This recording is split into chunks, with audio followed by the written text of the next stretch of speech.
Langit sore itu cerah, seperti ikut merestui bersatunya Maula Akbar dan Putri Karlina dalam ikatan suci pernikahan. Lapangan luas di daerah Subang disulap menjadi lautan tenda putih dan hiasan khas Sunda. Ribuan orang dari berbagai pelosok Jawa Barat berdatangan. Mereka tak hanya ingin menyaksikan pernikahan putra Gubernur Deddy Mulyadi, tapi juga ikut merayakan pesta rakyat yang katanya semua gratis untuk semua warga.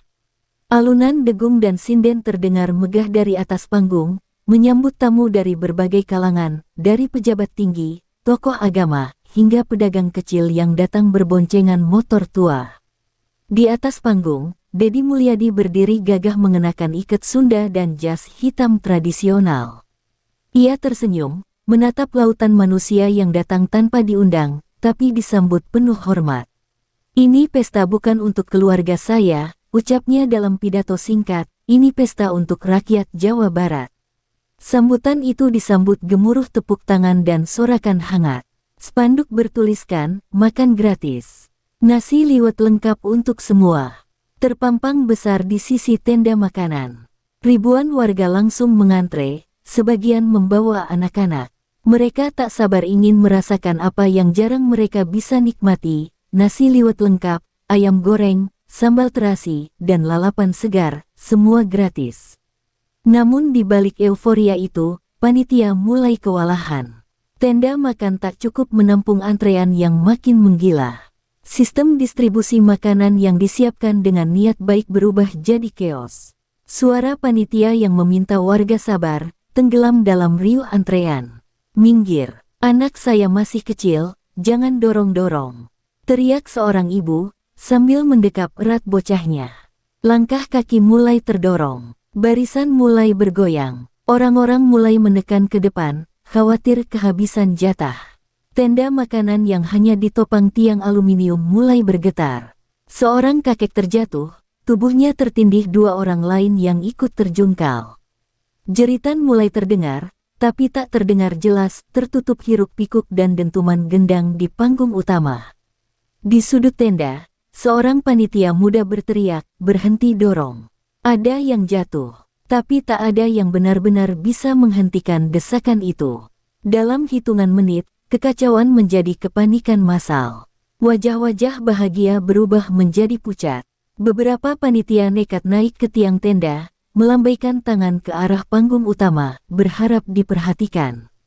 Deddy Mulyadi, yang saat itu masih duduk di pelaminan menemani pengantin, tak langsung tahu.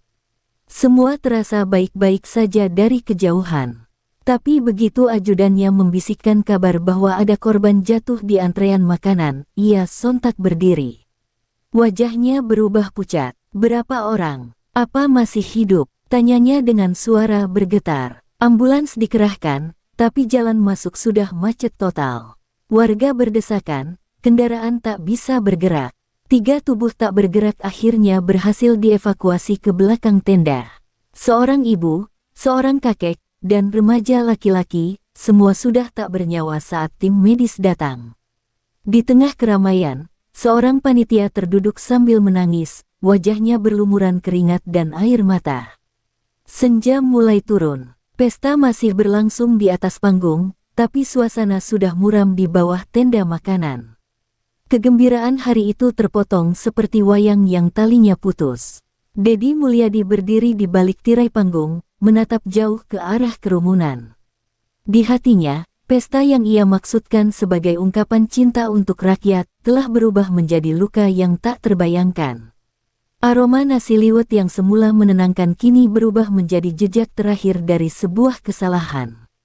Di sudut tenda, piring-piring berserakan, sebagian masih utuh, sebagian terinjak. Warga yang tadi tertawa kini saling pandang dengan wajah panik. Tangisan mulai terdengar dari beberapa sudut. Seorang ibu mengguncang, tubuh suaminya yang lemas, wajahnya pucat, suaranya nyaris tak keluar. "Bangun, Pak, makanannya belum kita ambil." Panitia sibuk mengangkat tubuh-tubuh yang tergeletak. Seorang remaja laki-laki tampak membeku, matanya masih terbuka tapi tak ada gerak. Tangan seorang pria mencoba menutup kelopaknya perlahan, dengan lirih membaca doa, bergetar antara ketakutan dan rasa bersalah. Dia cuma pengen makan gratis, Allah. Di panggung, suara dengung mulai meredup. Deddy Mulyadi turun dengan langkah tergesa, wajahnya keras tapi matanya basah. Ia mencoba menembus kerumunan, tapi masa sudah terlalu padat. "Buka jalan, saya gubernur," teriak salah satu ajudan. Namun tak semua orang mengenali wajah mereka dalam situasi segenting itu. Kekacauan lebih kuat daripada protokol. Maula Akbar, sang pengantin, berdiri di ujung panggung, memandang ke arah kerumunan yang panik. Ia ingin turun, tapi dicegah ibunya. "Jangan, nanti kamu malah ikut keos," ujar sang ibu. Namun hati seorang anak yang tahu pernikahannya berujung kematian tak bisa begitu saja ditahan oleh logika. Ia lepas pelukan ibunya dan ikut turun. Di antara panitia, seorang pemuda pingsan karena dehidrasi dan stres. Petugas medis dari PMI yang datang terlambat langsung kewalahan. Tak ada satupun yang menyangka pesta ini akan berubah jadi tragedi. Seorang nenek yang duduk di kursi roda hanya bisa menatap kosong, tangannya masih menggenggam kupon makan bertuliskan angka 1218. Dari pengeras suara darurat, terdengar suara panik salah satu koordinator lapangan. "Mohon tenang, kami minta semua warga duduk di tempat, tolong jangan berdesakan lagi," tapi suara itu seperti angin lalu. Terlambat, 3 nyawa sudah pergi, dan seluruh Jawa Barat akan segera tahu. Media mulai berdatangan, kamera-kamera mulai mengabadikan wajah-wajah panik, jejak darah di tikar, serta Deddy Mulyadi yang berdiri diam mematung di tengah tenda makanan. Ia menatap satu persatu korban, lututnya gemetar. Tak ada pidato, tak ada senyum. Hanya air mata yang tak bisa ia sembunyikan meski ia mencoba tegar. Seorang wartawan nekat mendekat dan bertanya, "Pak Gubernur, bagaimana tanggapan Anda atas korban jiwa ini?" Tak ada jawaban, hanya tatapan kosong. Lalu, perlahan, Deddy Mulyadi melangkah mundur, berjalan ke balik panggung, dan menunduk. "Tolong matikan musiknya," ucapnya lirih pada operator. Dunia tak butuh gamelan saat 3 keluarga sedang kehilangan. Dan ketika langit benar-benar mulai gelap, ribuan tamu mulai pulang dengan wajah tertunduk. Tidak ada lagi suara tawa. Tidak ada lempar bunga, tidak ada pesta dansa. Hanya sunyi, dan kabar kematian yang mulai menyebar dari mulut ke mulut. Hari itu, makanan gratis yang diniatkan sebagai kebaikan, telah menjelma jadi jerat yang merenggut nyawa. Malam menelan Subang lebih cepat dari biasanya. Langit mendung menggantung, seolah ikut berkabung atas 3 nyawa yang baru saja pergi. Di sudut belakang tenda, 3 jasad terbaring dalam balutan kain putih darurat. Tak ada peti, hanya alas seadanya dari meja catering yang dibalik dan ditutup selimut. Bau keringat, nasi basi, dan darah samar menyatu dalam udara yang mencekam. Deddy Mulyadi berdiri tak jauh dari sana. Tangan kanannya mengepal, sementara tangan kirinya menutupi wajah. Ia mencoba menahan gemuruh emosinya, tapi matanya tak bisa dibohongi. Seorang ajudan berbisik, "Pak, wartawan makin banyak. Kita harus ambil langkah," tapi Deddy tak menjawab. Ia melangkah pelan, lalu berlutut di samping salah satu jasad, seorang ibu muda dengan tangan kecil anaknya masih menggenggam bajunya. "Namanya Bu Yanti," ucap salah satu relawan. Dia datang dari Cirebon, naik mobil bak terbuka bareng tetangga-tetangganya. Katanya pengen lihat langsung gubernur dan makan bareng rakyat. Deddy menggigit bibir, tangannya menyentuh kepala anak. Bocah itu hanya diam, tak menangis. Mungkin belum mengerti bahwa ibunya sudah pergi selamanya. Jasad kedua, seorang lelaki tua bernama Mang Eman, dikenal di kampungnya sebagai penjual lotek keliling. Ia datang sendiri, membawa termos plastik berisi air putih dan selembar sajadah kecil. Jasad ketiga, remaja tanggung bernama Raffi, siswa SMK yang izin bolos demi menghadiri acara rakyat ini. Ketiganya tak sempat makan sesuap pun nasi liwet yang dijanjikan. Di luar tenda, massa perlahan bubar. Namun sebagian bertahan, tak percaya tragedi sebesar ini bisa terjadi di pesta seorang pejabat. Mereka berbisik, saling bertanya, menyalahkan panitia, menyalahkan cuaca, menyalahkan sistem.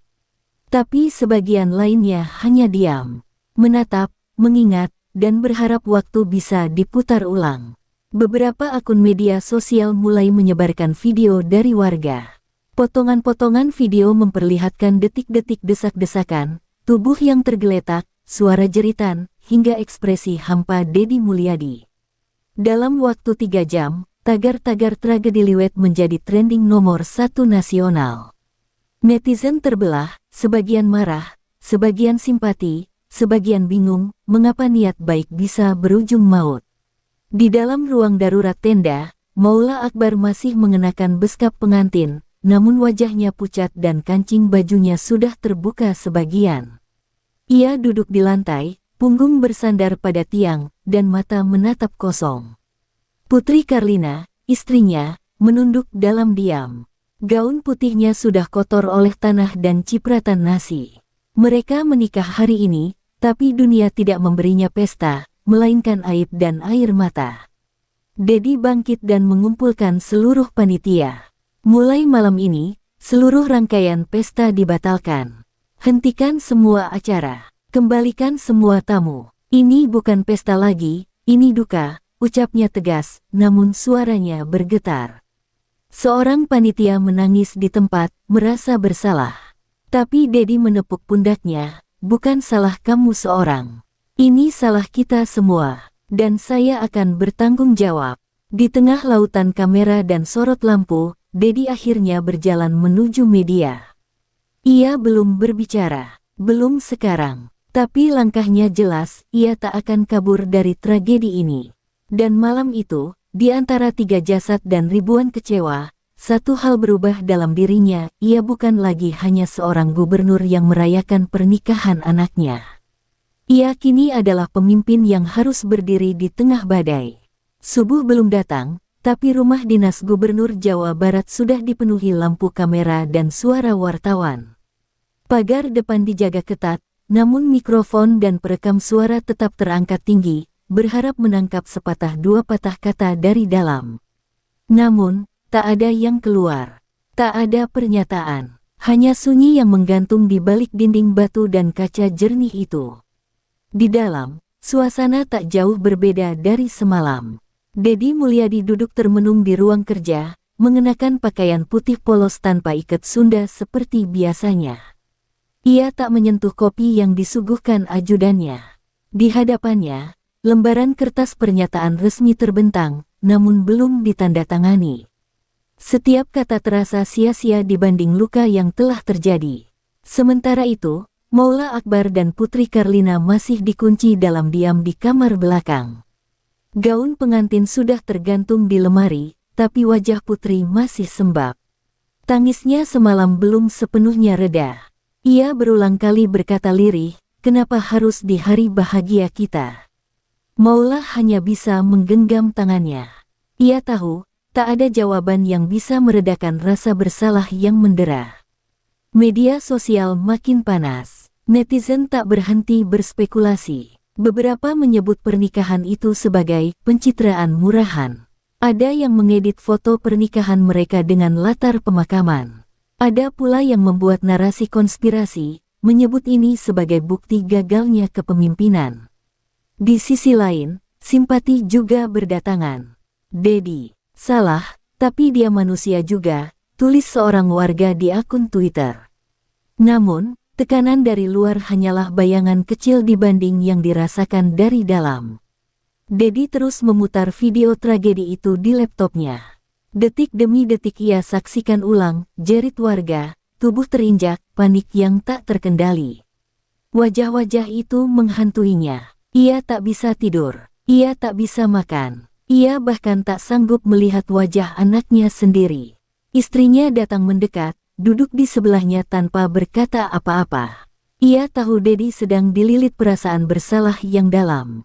Apa aku terlalu percaya pada niat baik?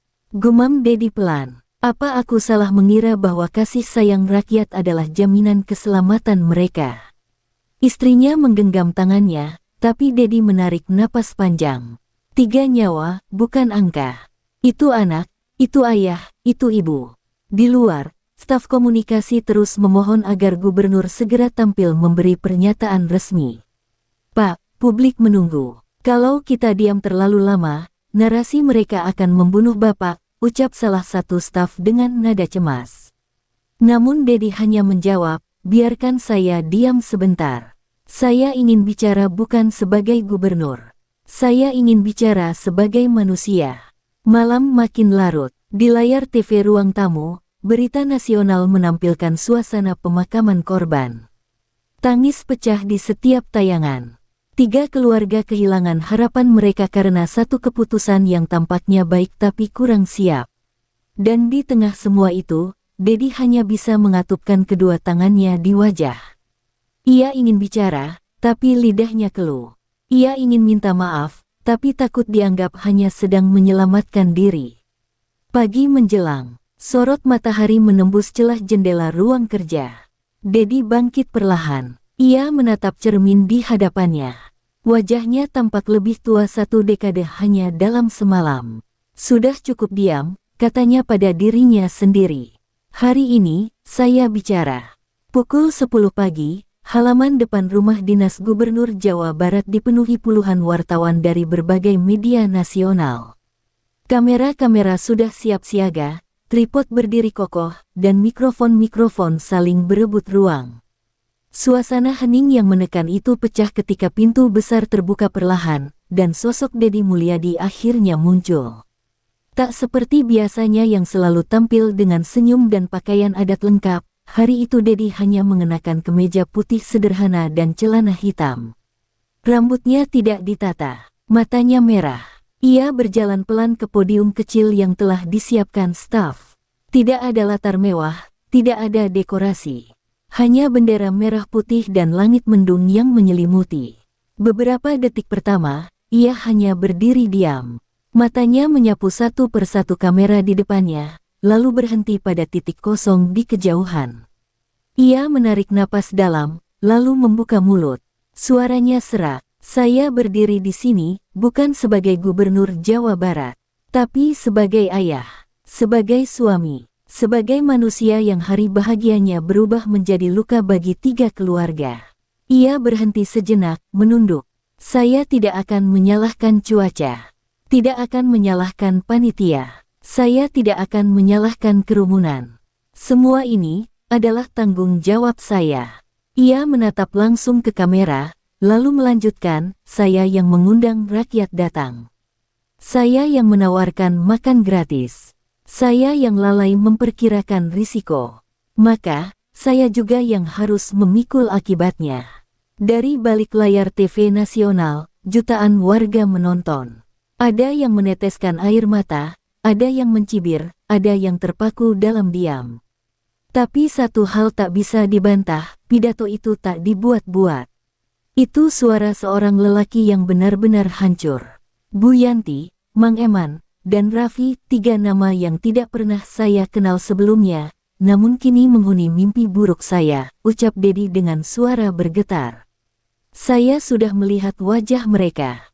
Saya sudah berdiri di samping jasad mereka. Dan saya tahu, tidak ada kata maaf yang cukup untuk membawa mereka kembali." Salah satu wartawan di barisan depan mulai menunduk dan menyeka matanya. Suasana yang tadinya tegang berubah sunyi. Kamera terus menyala, tapi tak ada satupun suara yang menyela. Dedi Mulyadi melanjutkan, "Saya membatalkan seluruh pesta. Saya sudah datang ke rumah mereka. Saya peluk keluarganya. Saya cium tangan ibunya. Dan saya berjanji, saya tidak akan membiarkan mereka terlupakan sebagai korban, tapi sebagai manusia yang harus dihormati." Ia mengakhiri pidatonya dengan suara pelan. "Saya tidak sempurna, tapi saya juga tidak akan lari. Ini luka yang akan saya bawa seumur hidup. Biar semua orang tahu, hari pernikahan anak saya bukan hari kemenangan, tapi hari pembelajaran tentang betapa mahalnya harga dari kelalaian seorang pemimpin." Sesaat setelah pidato usai, tak ada tepuk tangan. Hanya hening. Namun hening itu justru lebih mengguncang daripada gemuruh tepuk tangan.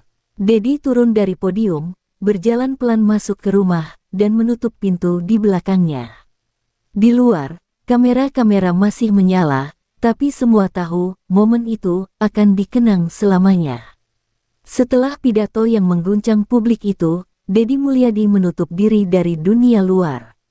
Ia kembali masuk ke ruang kerjanya, melepas kemeja putihnya dengan tangan gemetar, lalu duduk dalam diam.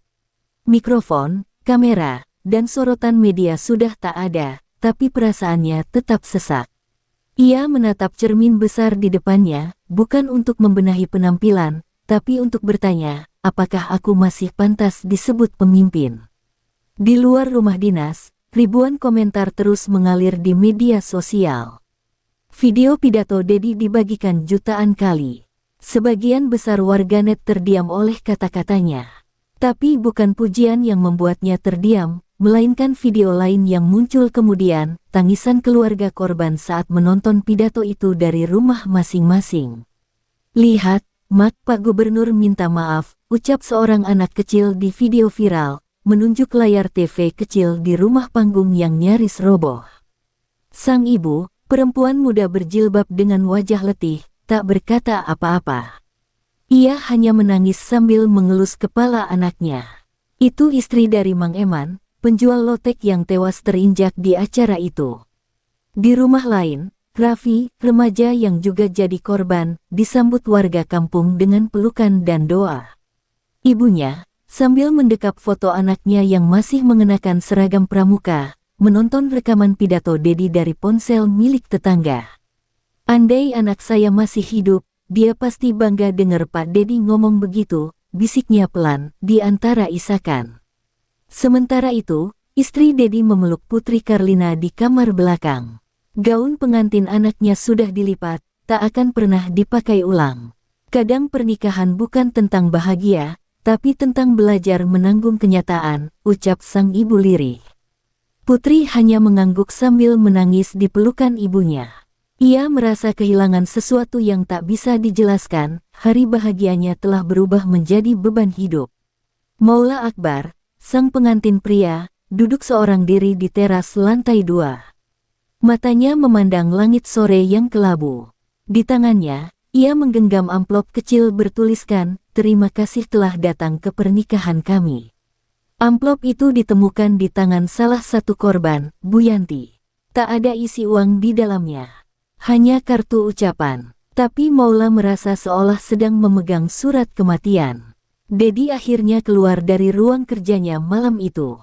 Ia berjalan ke ruang keluarga, tempat staf-stafnya berkumpul dengan wajah cemas. "Besok, antar saya ke 3 rumah korban. Tapi jangan bawa media. Tak usah ada kamera. Saya ingin datang sebagai manusia, bukan pejabat," ucapnya pelan. Semua mengangguk, tahu ini bukan sekadar kunjungan. Ini adalah jalan pengampunan yang panjang. Di tempat lain, seorang warga membuat unggahan video singkat, "Saya hadir di acara itu. Saya lihat kekacauan itu. Tapi saya juga lihat Deddy Mulyadi menangis. Beliau tidak sempurna, tapi beliau berani berdiri saat semua bersembunyi. Saya nggak bilang beliau suci, tapi hari ini, saya lihat sisi manusianya." Dan malam itu, untuk pertama kalinya sejak tragedi terjadi, Deddy Mulyadi menangis, bukan di depan kamera, bukan di depan rakyat, tapi di pangkuan istrinya. "Aku tak tahu apakah mereka akan memaafkanku," bisiknya, "tapi aku akan tetap datang. Karena tak ada pemimpin sejati yang lari dari air mata rakyatnya." Pagi itu, langit Subang mendung seperti menyimpan sisa-sisa tangis hari-hari sebelumnya. Sebuah mobil hitam sederhana tanpa plat dinas berhenti perlahan di depan rumah panggung kecil di pinggir kebun singkong. Dari dalamnya, Deddy Mulyadi turun dengan hanya ditemani 2 ajudan dan seorang sopir. Tak ada kamera, tak ada wartawan, hanya seorang lelaki tua yang ingin menebus luka dengan keberanian. Rumah pertama adalah milik Mang Eman. Suasananya sepi. Di teras, 2 anaknya yang masih kecil sedang duduk, memandangi foto almarhum ayah mereka yang disandarkan di dinding bambu. Ketika Deddy melangkah mendekat, mereka berdiri kaku, tak tahu harus berbuat apa. Seorang tetangga membukakan pintu, mempersilakan masuk. Suara warga berbisik lirih terdengar di kejauhan, itu Pak Gubernur, beneran datang. Di dalam, istri Mang Eman berdiri terpaku. Wajahnya pucat, matanya sembab, dan napasnya pendek-pendek. Dedi langsung menunduk, lalu bersimpuh. Ia tak berkata-kata. Tangannya gemetar saat mencium tangan sang istri yang sempat ingin ditarik. Tapi wanita itu tak kuasa mencegah. Air matanya jatuh, membasahi tangan Dedi yang masih menggenggam erat. Maafkan saya datang bukan membawa jawaban, hanya membawa hati yang remuk, ucap Dedi dengan suara bergetar. Wanita itu akhirnya menjatuhkan diri ke lantai dan menangis, memukul dadanya sendiri. Mang Eman cuma pengen makan nasi liwet, Pak, itu saja. Nggak minta apa-apa, Dedi memeluknya, dan untuk pertama kalinya sejak tragedi, tangisan dua manusia pecah dalam pelukan sesak tanpa kata-kata.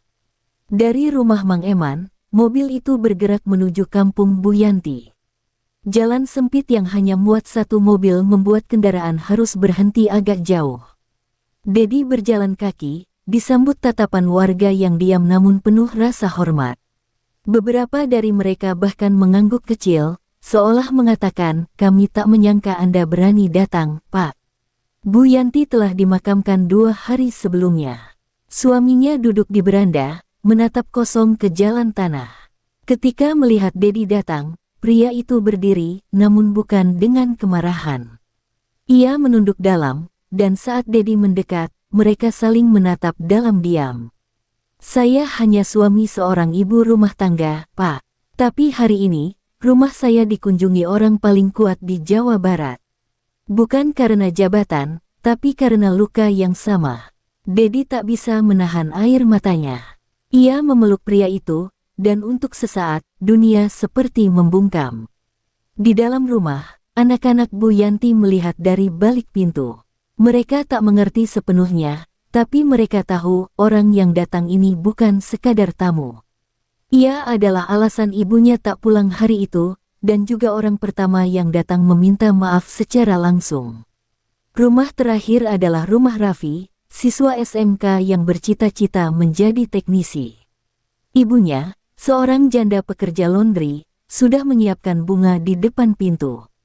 Ia tak menyangka kunjungan ini akan benar-benar terjadi. Ketika Dedi duduk di ruang tamu mereka yang sederhana, ia memperhatikan dinding yang dipenuhi gambar Raffi dengan toga kelulusan SMK yang tak sempat dikenakan. Raffi selalu bilang ingin ketemu Bapak Gubernur suatu hari nanti, ucap sang ibu sambil tersenyum kaku. Saya rasa, hari itu memang datang. Hanya saja, bukan seperti yang ia bayangkan. Dedi mengangguk pelan, lalu berdiri, membuka tas kecil dan mengeluarkan amplop. Saya tidak ingin menyuap kesedihan dengan uang. Tapi saya janji akan bantu pendidikan adik-adik Raffi sampai tuntas. Dan setiap tahun, saya akan datang ke makamnya. Hari itu, Dedi pulang ke rumah dinas dalam diam. Tak ada pujian, tak ada headline. Tapi ia tahu, ziarah itu bukan pencitraan, itu bentuk luka yang harus ia sujudkan di hadapan manusia lain.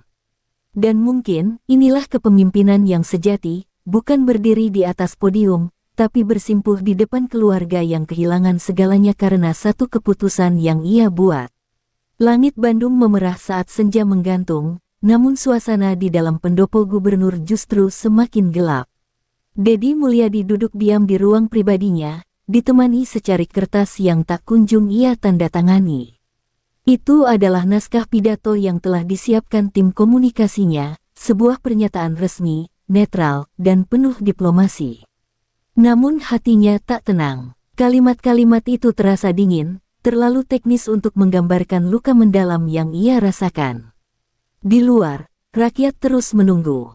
Media mengepung pagar, dan warganet tak berhenti menuntut kejelasan. Seketika, pintu diketuk pelan. Sekretaris pribadinya masuk, membisikkan bahwa Ibu Wati, ibu dari salah satu korban, berada di luar dan bersikeras ingin bertemu langsung.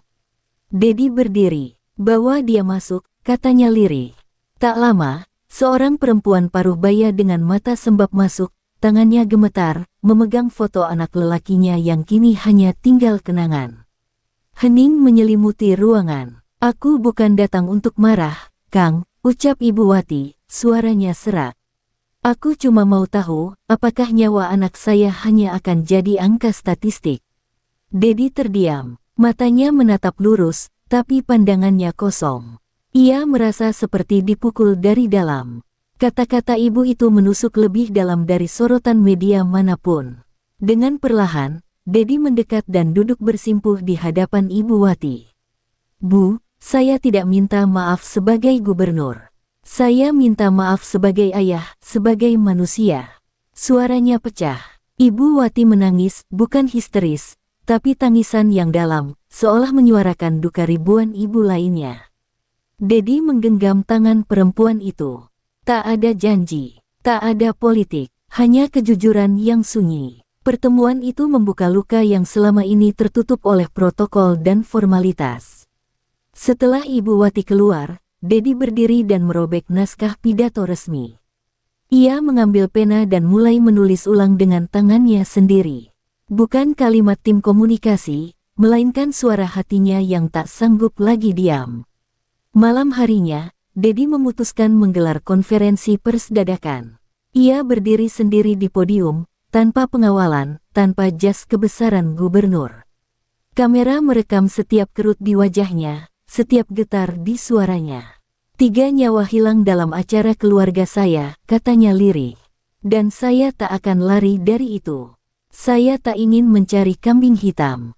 Ini bukan soal siapa yang salah, tapi soal kita semua, yang lalai, yang terlalu euforia, yang lupa bahwa pesta bisa berubah jadi petaka ketika empati hilang di tengah keramaian. Wajahnya penuh beban. Ia menatap kamera, seolah bicara langsung ke hati rakyat. Untuk itu, mulai malam ini, saya batalkan semua rangkaian pesta lanjutan. Dana yang tersisa akan dialihkan seluruhnya untuk keluarga korban dan pembangunan fasilitas publik yang aman dan layak. Para wartawan terdiam. Tak ada suara flash, hanya suara napas yang berat dari semua yang menyaksikan. Dan saat ia turun dari podium, bukan tepuk tangan yang terdengar, tapi sunyi yang dalam, dan isak tangis pelan dari sudut ruangan. Dedi berjalan pelan, menembus lorong panjang pendopo, dengan hati yang remuk namun lebih ringan. Ia tahu, jalan menuju penebusan masih panjang. Tapi malam itu, ia sudah memulainya, dengan jujur, dengan luka, dan dengan air mata. Pagi harinya, suasana pendopo gubernur berubah drastis. Tak ada lagi keramaian seperti biasanya. Para pegawai berjalan dengan wajah muram, bisik-bisik di setiap sudut ruangan terdengar lebih nyaring dari suara televisi yang menyiarkan ulang pidato Dedi semalam. Pidato itu sudah viral. Tapi yang lebih viral adalah ekspresi wajahnya yang rapuh saat menyebut 3 nyawa yang terenggut. Rakyat terbagi, ada yang memuji keberaniannya, tapi tak sedikit yang mencibir dan menuduhnya hanya sedang mencuci dosa. Di luar pagar pendopo, puluhan aktivis dari LSM dan mahasiswa sudah berkumpul. Mereka membawa spanduk bertuliskan, "Kami tidak butuh air mata, kami butuh pertanggungjawaban." Dan, hentikan budaya feodalisme berkedok rakyat. Meski aparat berjaga, situasi tetap kondusif. Tapi tatapan tajam dari para demonstran menusuk jantung suasana. Mereka tak hanya marah karena korban jiwa, tapi juga karena luka kolektif yang selama ini dirasakan masyarakat kecil, tertindas, terpinggirkan, dan hanya dianggap penting saat pesta digelar. Dedi Mulyadi melihat kerumunan itu dari balik tirai. Tangannya gemetar. Ia tahu, ini bukan sekadar protes atas insiden semalam. Ini adalah letupan dari akumulasi kekecewaan. Ia menarik napas dalam-dalam, lalu mengambil jaket biasa, melepas pin jabatan, dan melangkah keluar, sendirian. Keputusan itu membuat ajudannya panik, tapi Dedi hanya berkata, "Kalau aku sembunyi hari ini, lebih baik aku mundur besok." Langkah Dedi menyentuh aspal, dan puluhan mata langsung tertuju padanya. Sorak dan caci mulai terdengar. "Mana tanggung jawabmu, Kang?" teriak seorang mahasiswa. "Kenapa rakyat harus mati di acara orang besar?" Dedi tidak membalas. Ia mendekat, berdiri di atas pagar semen rendah, dan mengangkat tangan meminta hening. Anehnya, semua diam. Sunyi itu kembali datang, menelan semua emosi yang menggantung di udara. Kalau kalian ingin saya dihukum, saya siap, ucap Dedi tenang namun dalam. Kalau kalian ingin saya mundur, saya akan pulang ke Subang hari ini juga. Tapi izinkan saya bicara sebagai manusia, bukan gubernur. Saya tak akan berdalih, karena luka ini terlalu nyata untuk dibela. Ucapan itu mengguncang. Beberapa mahasiswa mulai menurunkan poster mereka. Ia melanjutkan, saya tahu kalian muak dengan kemewahan pejabat. Kalian lelah dengan simbol-simbol kekuasaan yang menyamar jadi cinta rakyat. Maka biarlah ini jadi titik balik. Saya hentikan semua anggaran protokoler pesta. Kita akan buka datanya. Kalian boleh awasi, bahkan audit terbuka kalau perlu. Sorakan yang tadi panas, kini berubah jadi hening penuh perhatian. Seorang ibu tua dari balik kerumunan menangis, lalu maju perlahan. Ia mencium tangan Dedi dan berkata, saya dulu bangga punya gubernur yang suka turun ke pasar, tapi saya lebih bangga sekarang karena Kang Dedi berani mengaku salah. Tangisan itu menyebar, bukan karena duka, tapi karena harapan yang kembali menyala.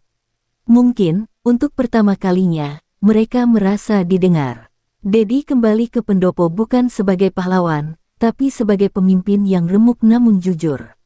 Ia memanggil semua kepala dinas, mengunci pintu ruang rapat, dan berkata, mulai hari ini, kita tidak lagi memimpin dari podium. Kita harus hadir di tengah luka, bukan hanya saat tepuk tangan.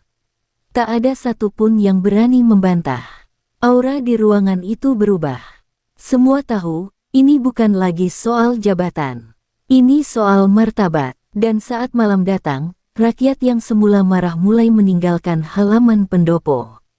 Tak ada bentrokan, tak ada gas air mata. Yang tersisa hanya lilin-lilin kecil yang menyala di pagar, dengan nama-nama korban tertulis di selembar kertas. Pendopo memang sunyi, tapi untuk pertama kalinya, sunyi itu bukan karena takut. Melainkan karena semua sedang belajar untuk mendengar. Seminggu setelah peristiwa itu, suasana Jawa Barat belum sepenuhnya pulih. Media nasional terus menyorot, sementara warganet tak henti-hentinya membicarakan dampak sosial dan politik dari tragedi di acara pernikahan anak Gubernur Dedi Mulyadi. Namun di balik gemuruh komentar publik, sebuah amplop coklat sederhana tiba di meja Dedi. Tanpa cap resmi, tanpa pengirim. Hanya tulisan tangan di sampulnya, untuk Kang Dedi, dari mereka yang tak sempat bicara. Dedi membuka perlahan, dengan dada bergetar. Di dalamnya ada 3 lembar surat, ditulis oleh keluarga 3 korban, Hasanah penjual gorengan, Darto tukang becak, dan Imah buruh cuci. Masing-masing ditulis dengan tinta air mata, bukan kemarahan. Surat-surat itu bukan tuntutan, bukan kutukan, melainkan serpihan cinta rakyat kecil yang sempat berharap terlalu besar pada seorang pemimpin yang mereka percaya dekat dengan wong cilik.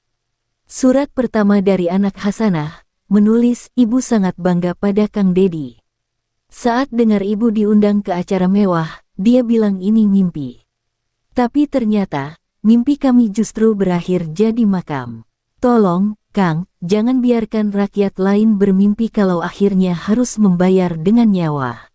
Dedi menutup mata. Genggaman tangannya di surat itu meneteskan air mata yang tidak bisa lagi ia tahan. Surat kedua dari istri Darto, menulis, suami saya bilang, ayo kita ke acara gubernur, mungkin kita bisa makan enak tanpa harus ngutang. Tapi kami tak menyangka, itu jadi makan terakhirnya. Saya tidak menuntut uang, Kang. Saya hanya ingin Kang Dedi tahu, harga sebuah nasi bungkus bisa setara dengan nyawa, jika tak ada tanggung jawab di baliknya. Surat ketiga adalah yang paling menghantam jiwa. Dari cucu Imah, gadis kecil bernama Rahmi, menulis dengan ejaan terpatah-patah, nenek aku enggak pulang. Tapi mamah bilang, nenek ketemu malaikat pas antre nasi. Apa Kang Dedi juga ketemu malaikat pas bagi-bagi nasi? Kalau iya, tolong peluk nenek aku. Dedi tak sanggup membaca sampai akhir. Ia menunduk dalam, menciumi surat itu seperti seorang ayah menciumi surat terakhir anaknya. Surat-surat itu dibacakan ulang dalam rapat tertutup bersama seluruh kepala daerah kabupaten kota di Jawa Barat. Bukan sebagai bahan evaluasi, tapi sebagai pengingat bahwa kebijakan yang salah bukan hanya angka dalam laporan, tapi nyawa dalam liang lahat. Dedi berdiri di tengah ruangan, mengangkat surat-surat itu dan berkata, mulai hari ini, siapapun yang menyelenggarakan acara atas nama rakyat, harus siap menanggung beban moralnya. Tak ada tepuk tangan, hanya kesunyian dan wajah-wajah pucat yang menyadari bahwa jabatan mereka kini bukan lagi tentang kuasa, tapi tentang nyawa. Surat itu kemudian difotokopi dan dibagikan ke setiap camat, lurah, kepala dinas. Dedi menyebutnya sebagai surat dari 3 malaikat. Surat itu dipajang di ruang kerjanya sendiri, menggantikan lukisan besar dirinya bersama presiden. Malam harinya, Dedi pergi ke 3 rumah duka, tanpa kamera, tanpa pengawalan besar. Ia duduk di lantai tanah, mencium tangan Ibu Hasanah, memeluk cucu Imah, dan memanggul karung beras untuk keluarga Darto.